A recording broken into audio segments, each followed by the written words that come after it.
أعوذ بالله من الشيطان الرجيم. بسم الله الرحمن الرحيم.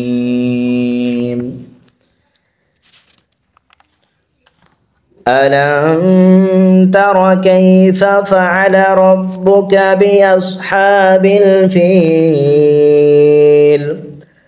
ألم يجعل كيدهم في تضليل